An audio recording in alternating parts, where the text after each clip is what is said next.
Hi guys, how are you doing? My name is Juliet Ako, aka Zabido. And if you're interested in horror or spooky or true crime stories, I'll be here for you every week. Today's story is really a heartbreaking one, and it points to one thing: man's inhumanity to man. Today's story took place in a place called Iva Valley in Enugu State, Nigeria in the year 1949, where 21 men, fathers, husbands, brothers, breadwinners were murdered and 51 injured. During the colonial era, the British government in the year 1903 and 1904 carried out a series of surveys and investigations to identify natural resources they could exploit. And in the year 1915 and 1917, they purchased lands from the chiefs of Ngwo community in Enugu State, where they had found deposits of coal. Production started immediately, and the colonial masters needed workers who would work in the mines.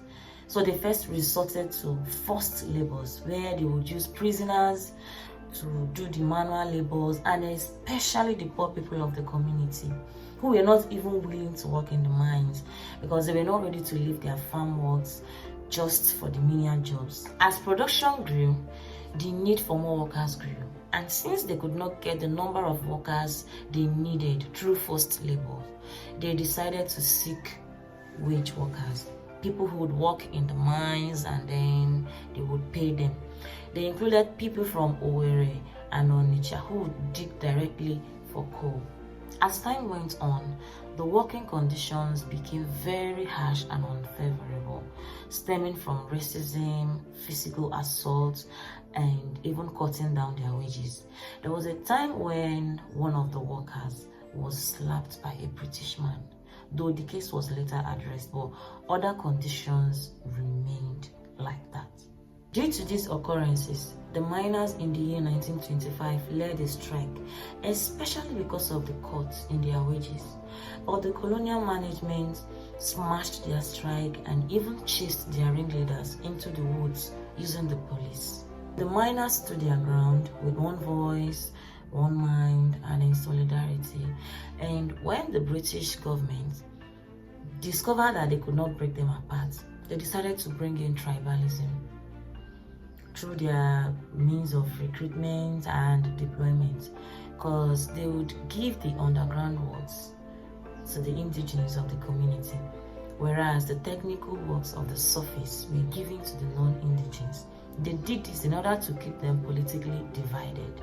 With this, the indigenes actively started seeking for opportunities to work in the mines because they needed steady source of income to buy commodities and as well pay the taxes imposed on them by the British authorities.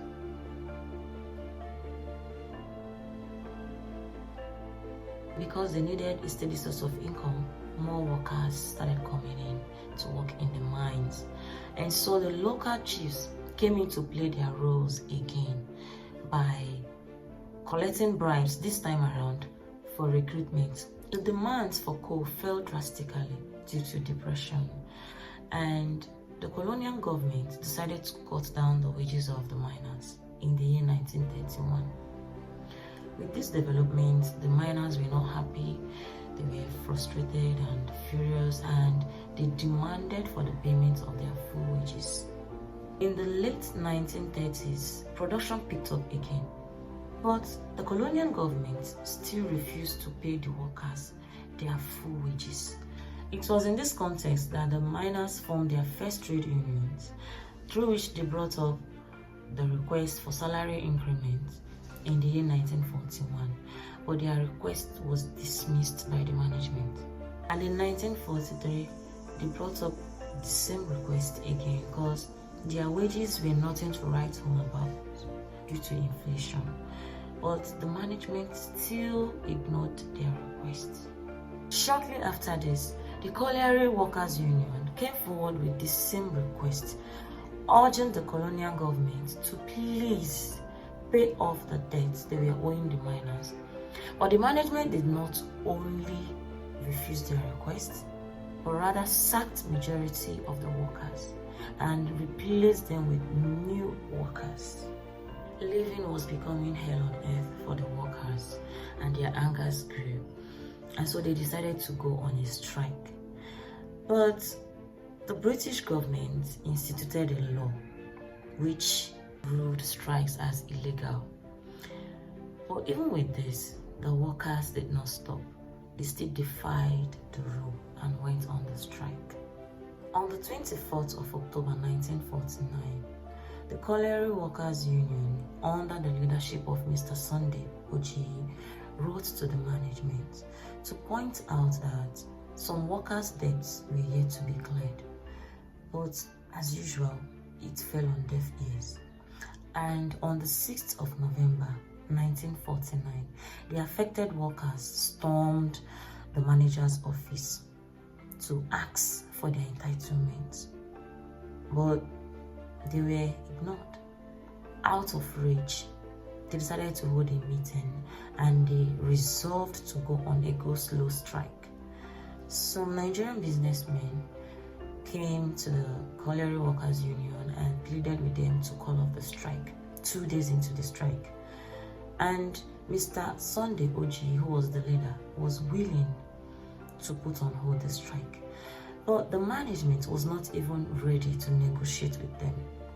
They rather sacked 200 more workers. After the mass sack, the chiefs of the Ngo community, where the mines were located, even came in to mediate between the union and the management. And the union was willing to mellow down, but the management made it clear that they had nothing to do with the union, and so remained adamant. When it became clear to the workers and the union that the management was not willing to give in to their demands, they decided to go for a sitting strike this time around instead of the go-slow strike. They occupied the mines for days and even shut down production. This alarmed the management and the colonial government because they feared that the workers would covet the explosives in the mine. And so they sent 900 policemen to Enugu to remove the explosives. Though the removal of the explosives from the Obueti mine was successful, the one of the Iva Valley proved difficult, especially because the workers were not willing to help the management remove the explosives, because they feared that if they allowed the colonial authorities to remove the explosives, that they were going to shut down the mines and they will be left with no source of livelihood. And on the 18th of November 1949, exactly 1 p.m., more than 1,500 miners gathered at the Iva Valley, singing and chanting in solidarity, with red clothes tied on their helmets. They were trying to do a peaceful protest. But to the superintendent, Officer Philip, these were signs of war, and he ordered his men to shoot. They opened fires on miners who were unarmed. They had no weapons. They had nothing on them to show that they were in for war. They were only singing and chanting, just a peaceful protest. But they were shot. The first person to have been shot by Officer Philip was a young man named Sunday Anyasado, who had just recently got married and had moved to that area. Then he went on to shoot a man named Levinus Okechukwuma. Hearing the noise, Okafor Ageni came out of the mine asking anything wrong, and he was shot dead on the spot. The firing continued for several minutes, and some were shot in their backs. Some died immediately.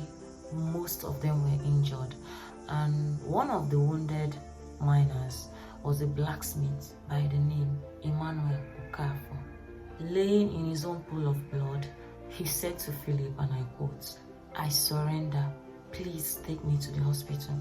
But Officer Philip told him, "I don't care," and walked away. When the echoes of the gunshots stopped, there laid the lifeless bodies of 21 miners and 50 injured miners who were unarmed and were only asking for their rights and entitlement. As of today, the Iva mine is nothing but an empty shell, echoing with the cries of the slain miners who committed no crime but rather asked for their rights and their entitlement. Looking at this case, they had no ill intention because not even a single police officer was harmed. Yet, the officers felt it was right to murder innocent and unarmed men who were only asking for what was rightfully theirs. It's quite a shame that something like this happened and not much people know about it. I mean, 2 days from now is 18th November, which would make it exactly 76 years that these men were murdered. And up till now, there is no official National Day of Remembrance, and I'm wondering why. And here guys is our today's story.